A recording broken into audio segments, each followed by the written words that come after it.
Chapter 13. The Devil's Trademark.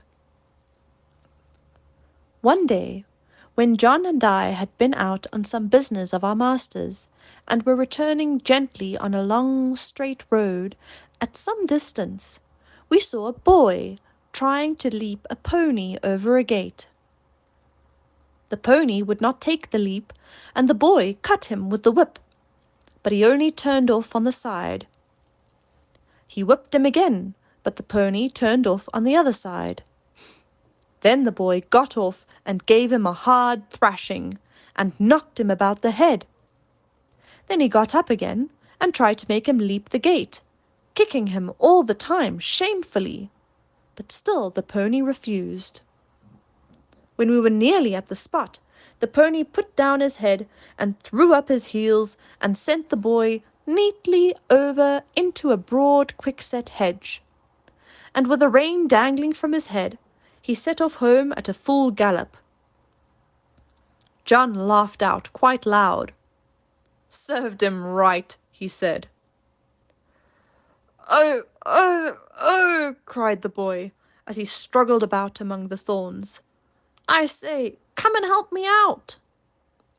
"Thank ye," said John. "I think you are quite in the right place, and maybe a little scratching will teach you not to leap a pony over a gate that is too high for him." And so with that, John rode off.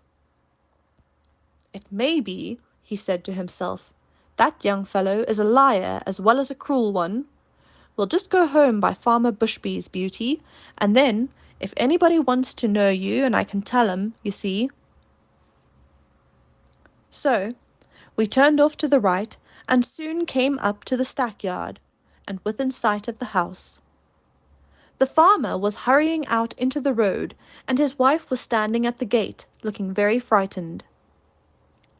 "Have you seen my boy?" Mr. Bushby said, as we came up. "He went out an hour ago on my black pony, and the creature has just come back without a rider." "I should think so, sir," said John. "He had better be without a rider, unless he can be ridden properly." "What do you mean?" said the farmer.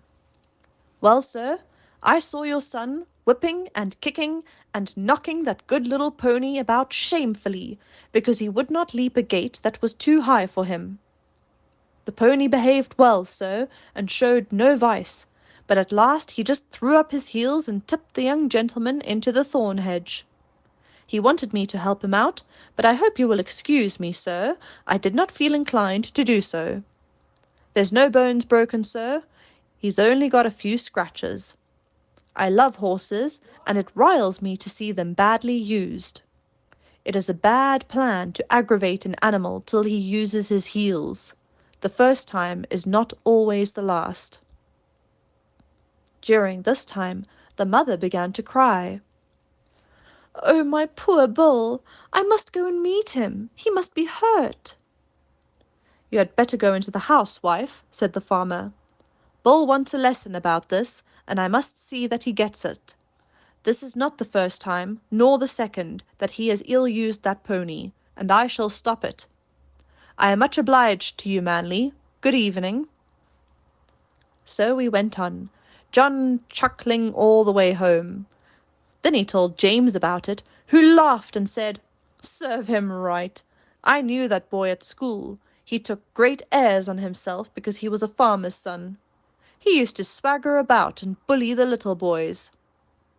Of course, we elder ones would not have any of that nonsense, and let him know that in the school and the playground farmers' sons and labourers' sons were all alike. I well remember one day, just before afternoon school, I found him at the large window catching flies and pulling off their wings. He did not see me, and I gave him a box on the ears that laid him sprawling on the floor. Well, angry as I was almost frightened. He roared and bellowed in such a style. The boys rushed in from the playground, and the master ran in from the road to see who was being murdered. Of course I said fair and square at once what I had done, and why. Then I showed the master the flies, some crushed and some crawling about helpless. And I showed him the wings on the window-sill.